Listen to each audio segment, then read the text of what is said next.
Welcome to the Blue Collar Millionaire Show. I am your host, Chad Hufford, and this is the podcast where we celebrate the unsung heroes of the working world. Each week, we dive into the incredible stories of honest, hardworking folks who have found financial success through grit, determination, and good old-fashioned elbow grease. So if you're ready to be inspired and learn how to turn your hard work into your own success story, you're in the right place. This is the Blue Collar Millionaire Show. Welcome to the Blue Collar Millionaire Show, back with host Chad Hufford. I'm Greg Parret. We're going to recap Sam Center. Did I say his last name? Yep. Okay. Sounds like you've known him for quite a while. Yeah, since he was a teenager. His family used to work out at the gym that I worked at. He actually had a trainer that was working with him, but he was getting into cross-country, doing more running, and not a cross-country guy, but I did track in college, and so worked on some foot speed drills and things like that. And yeah, I've always been impressed with him. He's a very intelligent guy, but he also knows how to work hard. Been something that stood out from the very beginning. How old do you think he is now? He's mid-30s. Mid-30s? Okay. So you've built 20 years. Yeah, wow. Okay. Yeah, I've known him for 20 years. Okay. His entire adult life, and then a few years on top of that. Now, it sounded like through some of his financial journey, if you will, there's been he talked about it. There's some big ups and downs. Were you privy to those? Some of them, yeah.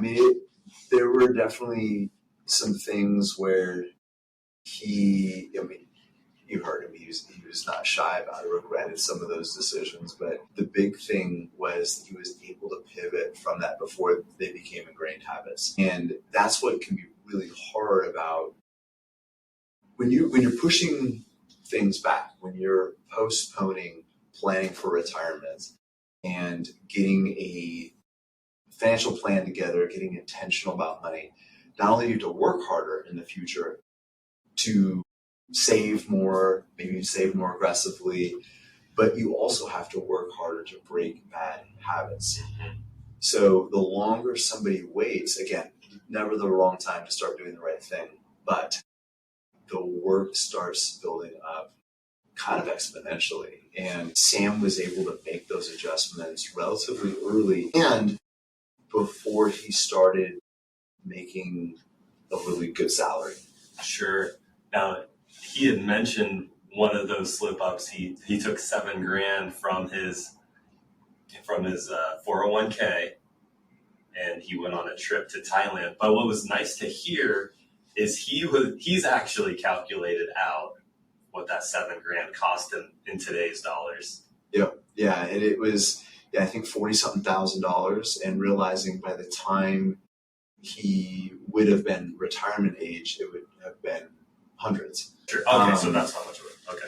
Yeah. So the cost gets more and more every year. Sure. But he does it as a reminder of that mistake, not to beat himself up, but just so he never loses sight of the opportunity cost of that mistake. So yeah, interesting way to look at it is So I think it was like $4,500 after taxes and penalties is what he actually. So he pulled $7,000 out, ended up with like $4,500, and still the most expensive vacation he's ever taken. Wow, yeah, that just shows you what that compounding interest does over time. Yeah, opportunity cost. So you can even look at it as somebody who isn't saving yet. Maybe they didn't pull it out of a 401k. It never went in the 401k to begin with. It's the same thing. Think about somebody. So we talked about vehicles a little bit, and he had this old Ford Ranger, this green, this old green Ford Ranger, and it was not pretty, but it got him from A to Z. But he didn't have a car loan. He ended up spending, I think the average right now is about $700 a month, the average car loan in the U.S. So in their 20s, so $7,000 a month. That's like what, $8,400 a year. That person, by foregoing a car loan, could have saved $85,000 in their 20s towards retirement that would be worth, I was trying to do the math in my head and can't do it as well as I used to. That's $1 million car by the time you're in your 60s. I know that's one thing that I used to go through with my students, because as a former welding teacher, what's the first thing that every welder does after they get a North Slope paycheck is for the first time they go and run down to one of the car dealerships and they buy themselves a new truck, right? So it's that opportunity cost of what that truck is actually costing over a long period of time. It makes a huge difference. Now, just real quick before I hold that question, if you may, but so even in our kids, we've been trying to remind them, just getting them thinking about this. So as you know, my oldest daughter, she's driving now and actually takes a driving class starting tonight, doing a formal driving course, but trying to get them, tell them, be proud to drive a beater with a heater, like the courage to drive crap. Oh, certainly. And wear it as a badge of honor, because doing that, not needing that new car or even newer car, because when you're young, man, just get A to Z. That's all you need. So sorry, your question. No, that's okay. I'll get back to my question, but it was nice to hear that even now with Sam, as he does have a much higher income, he still doesn't drive a brand new vehicle. Yeah, he lives in a modest home, drives an older vehicle, and he got a good deal on it, but still, I mean, we talked a lot about him living within his means, having an income, but one thing that we didn't really talk so much about that I want to point out today is a lot of the financial planning and even some of the investments he made that, looking back, he's like, man, I don't know if I would have done that same thing again. Sure. But he didn't wait until his income got to a certain level. So, I mean, Sam has been on a pretty impressive trajectory ever since getting into the oil industry. And there would certainly be that pressure, or at least the temptation to be like, well, when I hit this, sure, then I'll start saving. When I hit this, then I'll start paying down debt. When I hit this, I'll start investing more. And he made a point to, even at the lower income levels, even though it was very hard, to start. I mean, he was maxing out his 401k and it's been 20. So, yeah, that's awesome. Okay, so back to that other question I had. It sounded like he was talking about some of the different things that he's tried over time. One of those has been, he's been consistent with his 401k, but he also bought some real estate, it sounds like. What are your thoughts? What do you feel when you hear somebody say, hey, I was leveraged too much? Well, like Sam said, I mean, he made out okay. You know, he got a great interest rate, and he's had a good job. And coming out of the real estate crash of 2008, 2009, he got a really good price on it. So he kind of had a perfect scenario. And a lot of times people buy and get over leveraged. And the problem with leverage is it intensifies everything you do. So any ripple, any mistake, any nuance of a bad deal inside a good deal gets magnified with debt. And for Sam, he's been very, very fortunate, very blessed to always have really good income. And it's gotten better over the years. But I mean, there was a period just a few years ago when his company was being bought out, companies working for it, and there was some potential instability. The oil, you know, we work with a lot of oil folks. It's a ruthless industry, and guys get in trouble because they might be making double what they could outside of the industry, start building up debts, even if they're quote unquote good debts, like a fourplex, something like that. People listening, I did the air quotes. There's no good debt. I mean, there's debt that's maybe less risky than others, but it's kind of like, I look at debt as like cancer. You know, you'll hear somebody that you find out they just got this diagnosis, such and such a cancer. Like, oh man, I'm sorry to hear that. And like, no, it's okay. It's one of the most treatable forms of cancer. Like, that's great. At the end of the day, you still have cancer. Yes. So real estate debt might be one of the more treatable forms of debt, but it's still debt. You got to deal with it. And what can happen, we've seen it happen, is people who buy a piece of real estate that doesn't turn out to be as good a deal as they thought, and then they go through a divorce or they lose their job or something like that, and it turns a mediocre deal into a bad deal in a hurry. So it worked out well for Sam. He kind of rolled the dice, but he's got a different mindset to it now, realizing that that deal could have been more harmful than helpful. But obviously, we're glad that it worked out well for him. Yeah, and real estate, real estate, like owning companies.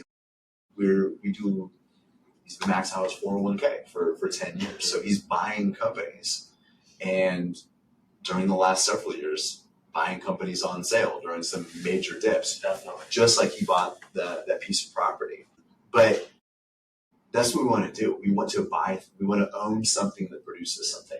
So whether it's a condo or a multiplex or the companies inside your mutual fund, you actually own an investment that produces something, rather than investments like, and to me, they're not real investments, but things that people try to use to build wealth, like a cryptocurrency or any type of currency trading or gold. Like, those things don't produce anything. The only way to make money is to buy at a low price and sell at a high price.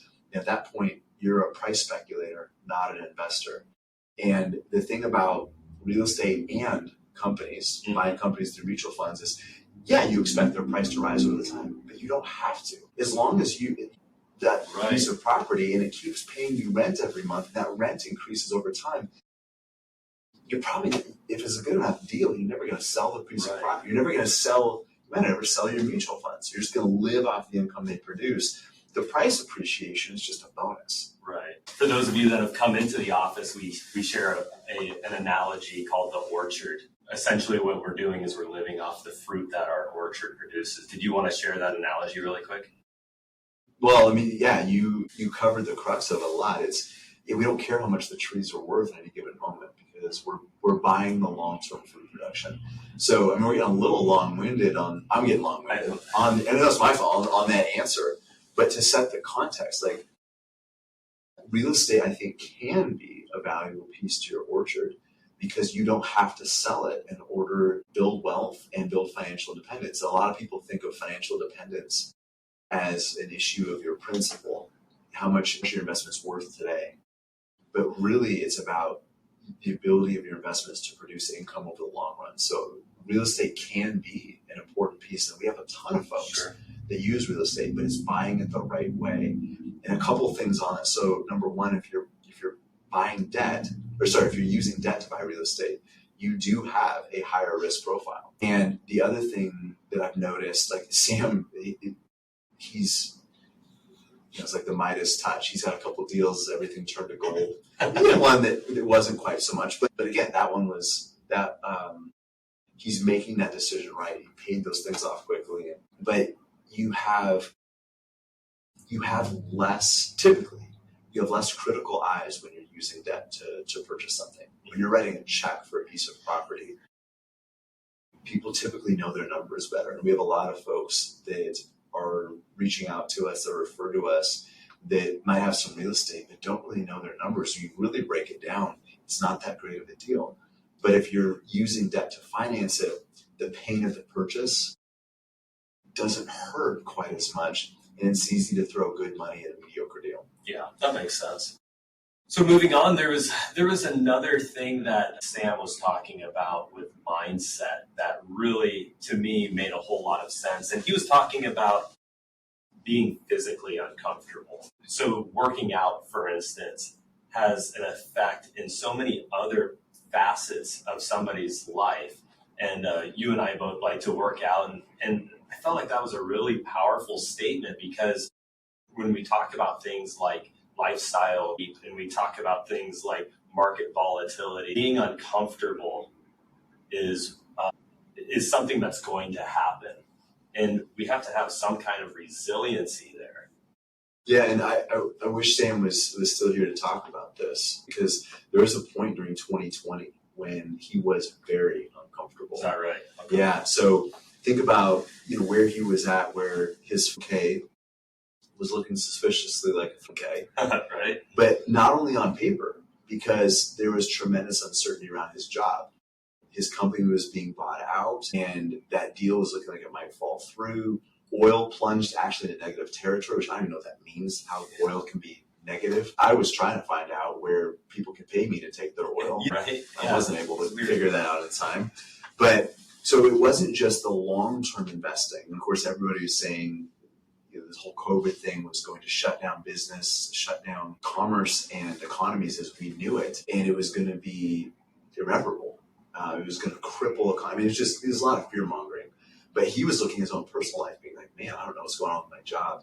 Being able to sit through that uncertainty and be uncomfortable, I have to think that those years of accepting physical discomfort were vitally important. And this doesn't mean you have to go run wind sprints and puke, but comfort is always calling. And too often people in financial scenarios, whether it's buying things they don't need with money they don't have to impress people they don't even like, or whether it's investing in things like bonds or CDs that are stable in the short term but cost you in the long term. Too often people choose temporary comfort over long-term security.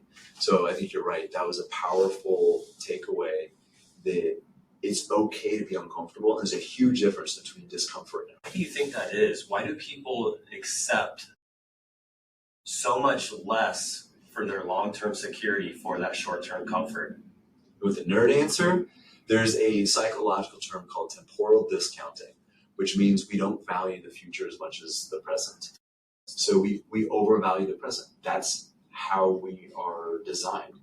And part of that reason is just think, from a survival standpoint, out on the African savannah 4,000 years ago, you weren't worried about your 401k or your daughter's 529 account. You were thinking like, man, I haven't eaten in a couple days, and there's a lot of animals out here that are going to eat me.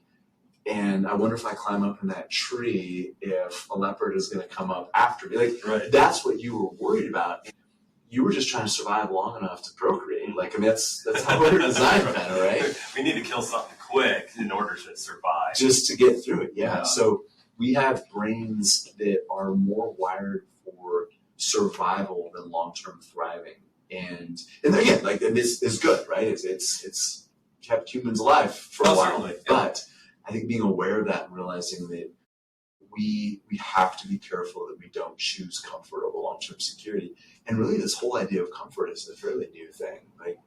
Even if you were a king or a ruler of a nation in the not too distant past, you were still pretty uncomfortable. There was no air conditioning. Right. Your food was pretty suspect. You could die from drinking bad water as a king. So this whole idea that I can be comfortable, that I can choose comfort, is a choice that human beings really haven't had for that. And I know Andrew Huberman has talked about this a little bit, where when we put ourselves in uncomfortable situations or challenge ourselves, it makes us adapt to be better at doing that in the future. Yeah. So anyways, I just love that mindset that he's talking about. Hey, I've been through something hard physically, so watching my account move makes it a little bit easier. And even making those sacrifices, because he's giving up physical comforts now, like we already talked about. Mm-hmm. You get up a nicer car, a nicer house, and that's what everybody, you've got to give up some comforts in the short term to have more security in the long term. Some of them are physical comforts, some of them are psychological comforts. A more stable investment is psychologically more comfortable. There's more certainty. The human brain loves certainty. That could be a whole other episode, but we won't get into that. You have to be able to trade away some of those things for more security in the long run. That's awesome. So I don't know that I have any more questions for you about Sam in particular, but I really appreciated his mindset. I like that, how he's somebody that sounds like makes a pretty good living. He still stacks a ton of money away into his 4K, but he still has that, I think you phrased it as ego below income. And that's so important because we see so many people that come in whose ego is inflated with their income over time, and it's gotten them into rough situations. So if we can check that, keep that in check, it just behooves people for a profitable future. And kind of wrap this up a little bit, tie that in with what we just got done talking about with comfort. It's like having a long-term plan, like knowing what you're sacrificing for is really important, because then there's a purpose to it. You're not just uncomfortable for no reason.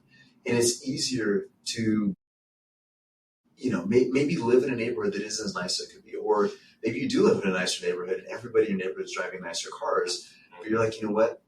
That car that they're driving, that the Joneses next door to spot, that might cost them 5 years of extra working, Right. and I'm going to be able to retire early. So being able to tie that short-term sacrifice into the payoff long-term, I think is really important. That's why it's so important to have a financial plan. And Sam even mentioned that yesterday, that early on, he was kind of fumbling because he didn't have that long-term plan. And even though he was thinking future focused, he was thinking long-term, trying to make decisions to benefit the 50, 60, 70-year-old version of himself.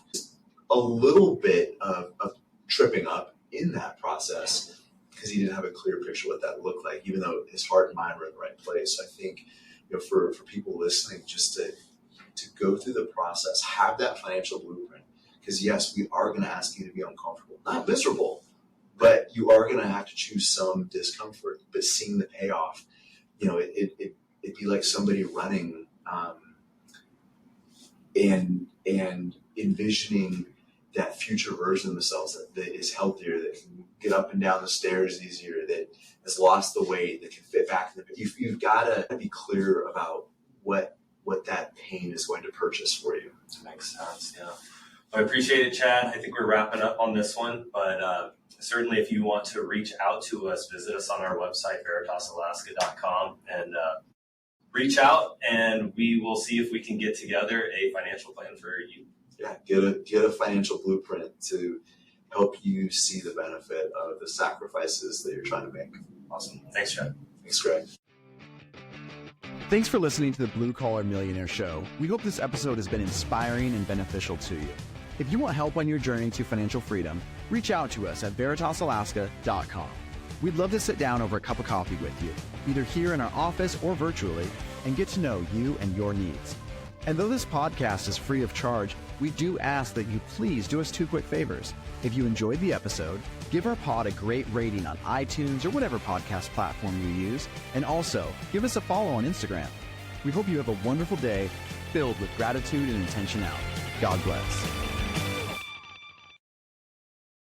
The information expressed is for general information only and is not intended to provide specific investment advice or recommendations for any individual. It is suggested that you consult your financial professional, attorney, or tax advisor with regard to your individual situation.